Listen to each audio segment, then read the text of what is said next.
Good day, and welcome to another exciting adventure with me, your host, Alan Strongbum, Dingo Stalker. We're here in San Diego, California, to explore the myth of the mythical midget town of La Jolla. Come on! Right, so before we get started today, I thought I'd give you a little bit more background on the creatures that we're stalking. Now, these midgets can grow up to be over 3 feet tall and leap up to 25 feet straight into the air.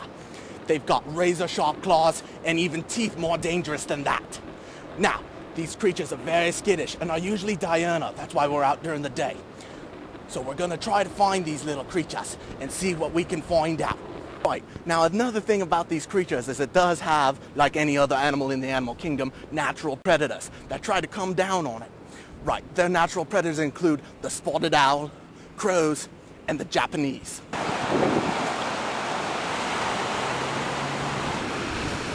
Right. So it looks like we've stumbled upon some tribal markings of the vicious warrior caste of the midget town.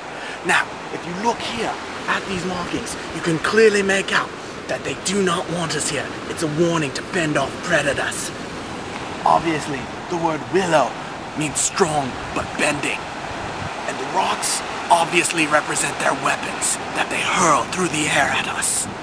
Right, so right now we are on our way to Mount Solidad, where my good Aboriginal guide friend, Google, told me is the location of the mythical midget villa. Now, a little bit more about the legend that goes with this mythical midget villa. It appears that these creatures came here long before the Spanish were originally thought to be the original colonists of the area. But now we know that in fact the midgets were here a couple of years beforehand with little grass huts made mostly out of straw and spit.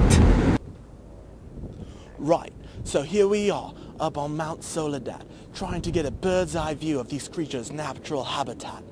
Now, these very elusive creatures are very secretive, so we're hoping from up here that we can help pinpoint their location and maybe learn a little bit more about these very secretive creatures by examining their habitat. Right, so we're here on Mount Solidad and I found this girl. Now, what is your name? Danielle Miller. Nice to meet you, Danielle. Now, do you live in this area? Yes. Right, what can you tell me about the mythical midget town of La Jolla? Well, it's right off the main road down here off Mount Solidad, and it's on an unmarked driveway that looks like a regular house, and I know that if you go in there that the little people can chase you with guns, so you'll be scared and run away. Right, so you're saying that these creatures are hostile and very territorial? Yes. Crikey, we're nearby. We've got to go. Right, so now we have confirmation that somewhere in this area, the fabled midget town in fact exists. Now, we're gonna get back in the Combi and head on down the hill and see if we can locate these mythical creatures. Right, so we found this rural driveway, which apparently that is one of the paths to the mythical midget town of La Jolla. Right, so we're hot on these creatures' tails.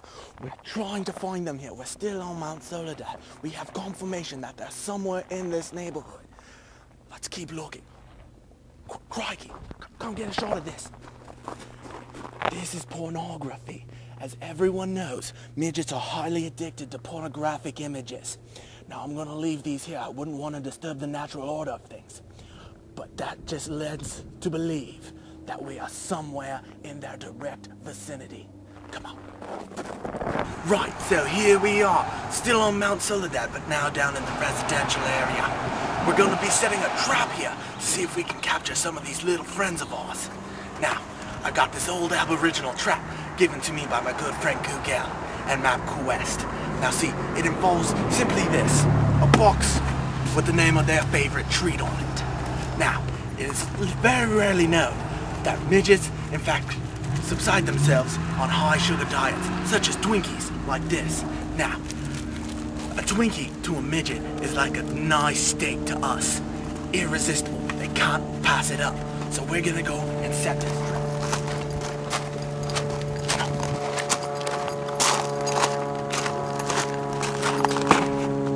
trap is set. Now for the bait.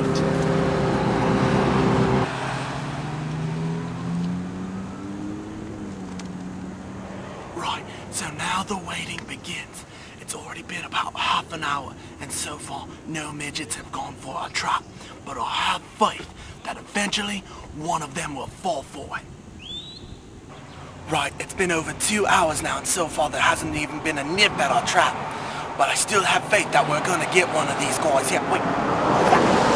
Oh. Never mind, I thought it was a midget. Turned out it was just a beagle in a sun hat. It's been 8 hours. I'm getting tired. Totally famished. I'm beginning to sober up. I'm beginning to think this was all a myth. What was that?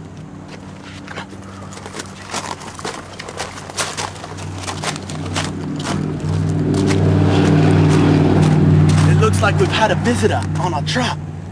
For some reason the trap failed.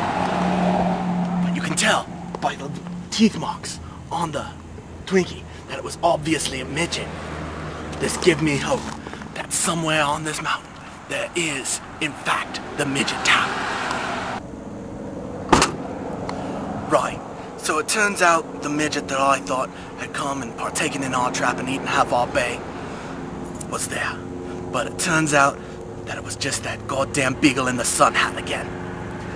That beagle, I swear, I'm gonna catch that beagle. Anyway, I'm beginning to think this is a myth. I'm gonna go and do some more research. That's just what I'm gonna have to do. Right, so it looks like this museum has unearthed a prehistoric midget egg. Now these eggs, unlike other creatures, can house up to 2, 3, even 4 midget cubs in a single egg.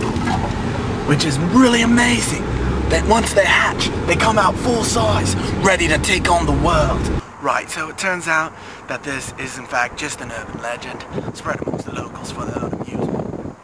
So, after 5 days of searching, we've come up empty-handed. But don't fret, there's always more adventures to be had.